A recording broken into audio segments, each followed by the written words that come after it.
The most basic answer, I'm sorry it's so simple, but it's true, it's fear. People making this complex process, this woman was telling me that I don't understand why they don't do this, why I feel this way. I said, it's called fear. Everybody's afraid we're not enough. Everybody's afraid we're not rich enough, smart enough, young enough, quick enough, fast enough. It's human nature.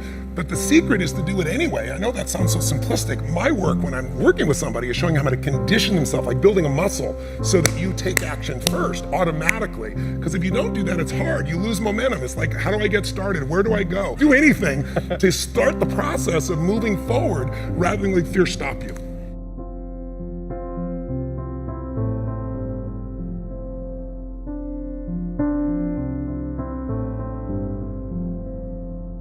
All of you have targets, things that you're after. If you're gonna get a new result, if you're gonna grow your business, if you're gonna be able to support your mom, if you're gonna get rid of the anxiety, if you're gonna be able to overachieve and not have all that fear inside of you, you obviously need to get a new result. You're gonna have to get new action. You don't get new results with old actions, doing the same thing. Exactly. What human beings can do is amazing. What they will do is usually disappointing. It's not because we're not capable of it, it's because we don't have new actions because we get in certain emotional states that dominate us, like anxiety, like fear of failure, right? Like the fear of the loss of your mother as an example. So if you're in a state of fear, you're gonna behave very differently and get very different results than if you were in a place of being courageous or bold or warm or connected or playful, any of those. So the most important key to changing your life in any situation is to change results, you gotta change behavior, but to change behavior, you gotta change the emotional state you're in. How do you do that when you don't feel like it or it feels overwhelming? There are two ways, and I've done this with the greatest athletes in the world. I've done this with 4 different presidents of the United States. I've done it with billionaire clients. All you have to do to change your state is not try to think your way there, like I'm happy, I'm happy, I'm happy, and do a bunch of affirmations. Your brain's gonna go BS, you are not happy, right?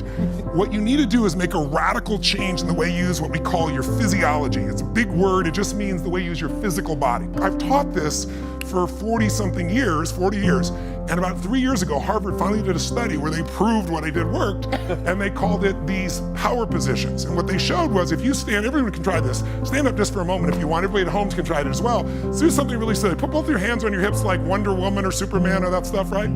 If you stand like this and you breathe deep for just 2 minutes, what the science found was that you will absolutely increase your testosterone by 20%, man or woman. You'll drop your cortisol, which as you know is the stress hormone, by 22%, and you're 33% more likely to take action if you wouldn't have before because fear would have stopped you. Now, I don't have people just stand like this. I have people move, use their voice, make radical changes in their body. You'll feel it after 2 minutes. Or somebody who's puts their arms back like this and their feet up, that'll produce the same state. It produces more certainty in you, and that certainty gets you to take different actions. So if you are in a situation, you think of the worst scenario, your mom dying, no, my business goes under, I never achieve at the level I need to, all the things I have anxiety about, the minute you focus on them, you go into those states of fear, and then you behave fearful, and you get lousy results. And when you get lousy results, what does it do to your brain? You go, see, I told you I couldn't do this. It becomes this negative loop.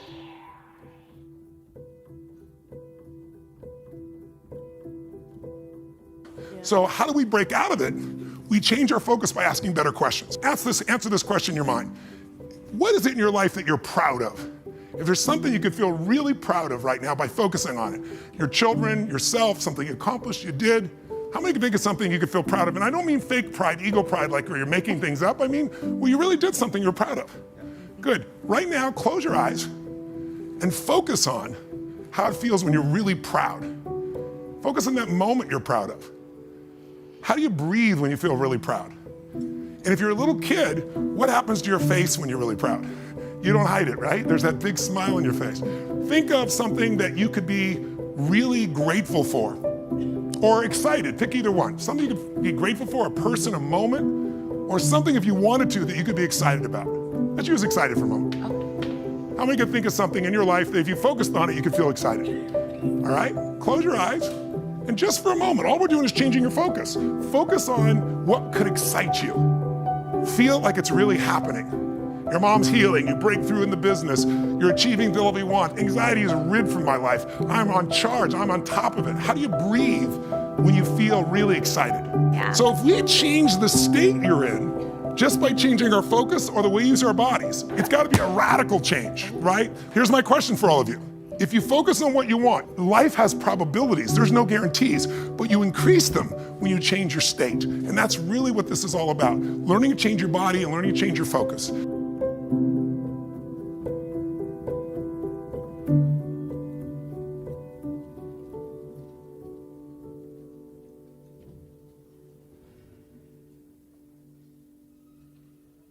Somebody is really stressed out.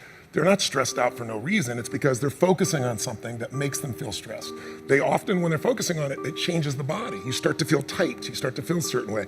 And then they use language like, I don't know what to do. Why am I so overwhelmed? So if we change what we focus on, if we change the way we use our body, if we change our language patterns, we'll instantly feel different. Think it's how do people use their body when they're worried versus when they're excited? Yeah. If you learn to use your body first, use your focus first, you can literally change how you feel in moments, and then you develop new habits where you start to feel good all the time, and it isn't some phony, fake pump up.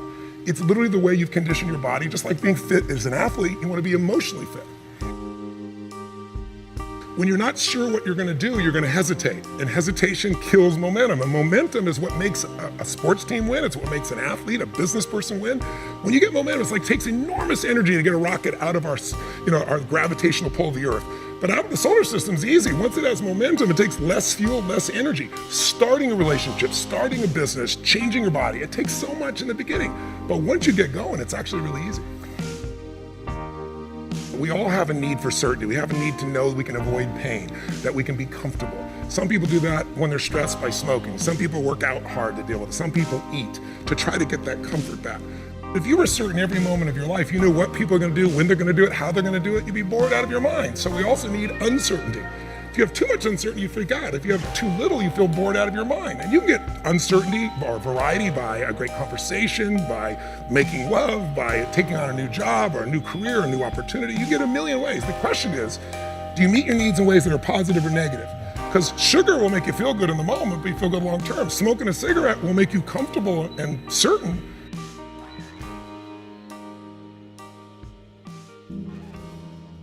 You see this in great actors or great entertainers. They'll come to me, and in the beginning, they work so hard to be significant, to be unique, to be special, to be important. What they really wanted was love. But now people stop on the street, and they'll say to me, they don't even know who I am. They just want my time. They just want this. They want a picture. They don't respect my family. They don't respect it. You'll hear them so upset. What they wanted was the love. We can have both. But the more significant I am, the more unique I am, the more separate I am from you. The more connected I am, then some people go, yeah, but where am I? Where am I special? So finding that balance between the two is what makes people feel alive. And we can meet all these needs in positive ways or negative ways. You can get significance by tearing other people down. Oh, they're lucky, they don't care, they took advantage of somebody. You don't know anything about them. You see people dealt with famous people all the time.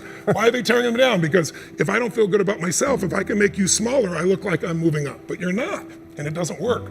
But if you do things where you significantly love someone, if you care for someone, you're the most significant person in life. If you try to prove you're significant, then you have kind of the Trump effect. Even people that like him will say, sometimes he can push people aside because he's telling everybody how special he is. That gets in the way of relationship. If we're going to connect, we got to not make ourselves significant. We got to find out what's significant in the other person and honor it. First four needs are the needs of the personality. We all find a way to be certain, even if we have to lie to ourselves or just work hard. We all find variety. We all find significance, even if it's tearing other people down. We all find at least connection, if not love. But the spiritual needs are to grow. When people say, what does it take to be happy? I say one word, progress. If you're not there yet, but you are starting to make some progress in your body, or progress on your relationship, or progress on your career, your finances, you're gonna feel good. And when you achieve it, how long do you feel good for? Not very long, because when you achieve it, you stop growing, you kind of celebrate, nothing wrong with that. But how long after you get that thing you wanted are you happy? A week, a month, a year, almost never a year. It's a short time, and the reason is we're not supposed to just sit there at the table of success and celebrate for years. We need to grow to feel alive, and everything in the universe grows or it dies. But when we grow, we have something to give. And when we give, people often say human beings are selfish. I've been selfish, I'm sure you've been at times, but that's not my core and it's not anybody's, and I'll prove it to you. When you're having, all of you at home and all of you here, when you have something great in your life that happens, you learn something, you experience something beautiful, what's the first thing you want to do? Tell people. Share somebody you love. Why? Because when you share with it, it expands. See, pleasure is something coming in from the outside. Happiness is something inside you that you share. And happiness is what people really want. Pleasure, you can get pleasure from alcohol or anything, but some people, it's all about me. when you're taking what's inside yourself because you've grown and you're giving it to someone you love, your children, a friend, a girlfriend, boyfriend, a coworker, anybody, there's an aliveness you can't feel by yourself. There's only so much pleasure you can feel. Happiness and joy comes when that expansion is shared.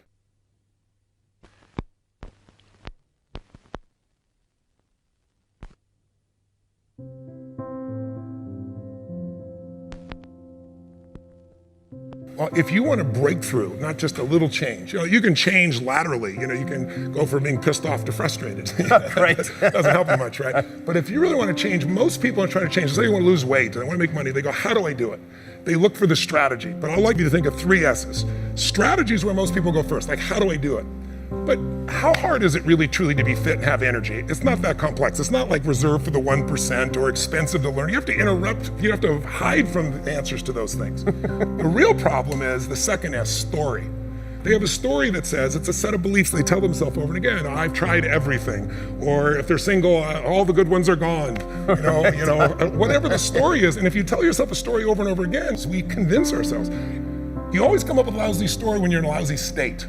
And so the number one thing I show people to do is how to change their emotional state. When you're feeling tired or frustrated, when you learn how to change your body so that you really feel excited and isn't fake, when you learn how to change your biochemistry, which is what I teach people to do, when you're upset with someone, do you ever notice how you can now remember everything that they've ever done that ever upset you, right? Yes. But when you're in love, what's wrong with life? What's wrong with anything? When you're in love, we have no money. Who cares? We're in love, right? So your emotional state controls the story you have about your life, and then your story determines whether you find a strategy, or even if you know the strategy, whether you really do it or not. When people say I tried, what they're really telling me is I have a story that says I should try this, but it's really not going to work. So I give it a half-reared attempt and it didn't work, and now I can tell people I tried. What you really got to do is learn to change your emotion, your state, change your story, and then you can find the strategy, or you can make the strategy to work. I constantly believe you got to feed your mind and challenge your body, because the mind-body works together.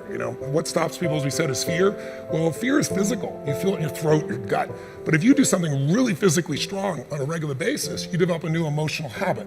And that emotional habit will get you to follow through and do things differently that people won't do. It's really not that complex. There are a few habits in your life that truly could change your whole life. I start every single day with this process called priming, training my brain to be in a peak state. So what I do every day is I prime myself for what I want rather than letting the environment control me. We've all had times when you snapped at somebody and you felt bad because it wasn't them, it was the state you're in, right? Well, there's no excuse for that. If you prime yourself, you set yourself up. But the way I did it is I do this process. It's 10 minutes, I put some music on, I do this massive change in my breathing so it radically changes the way I feel. And then I do this 3-step process. First, I do 3 minutes of gratitude where I think of 3 things I'm really grateful for, and I don't think of it over there, I feel it. And the reason is, when you're grateful, you can't be worried. You can't be fearful. When you're grateful, you can't be angry. And anger and fear are what screw people up most in their relationships, in their life, in their business. So I wire myself. I was saying to you that most people want to be happy, but their habit is to be worried or pissed off or frustrated or stressed. And so they've got a highway to stress and they got a dirt road to happiness. So I wire myself. I've got a highway to gratitude, which changes all your emotions. And then I do a 3-minute process of kind of a prayer for my family and friends. And then I do a 3-minute process of the top 3 things I want to accomplish. I see it as done and I feel it. I'm done in 10 minutes. So sometimes I go 20, but my deal is 10, so there's no excuse not to do it.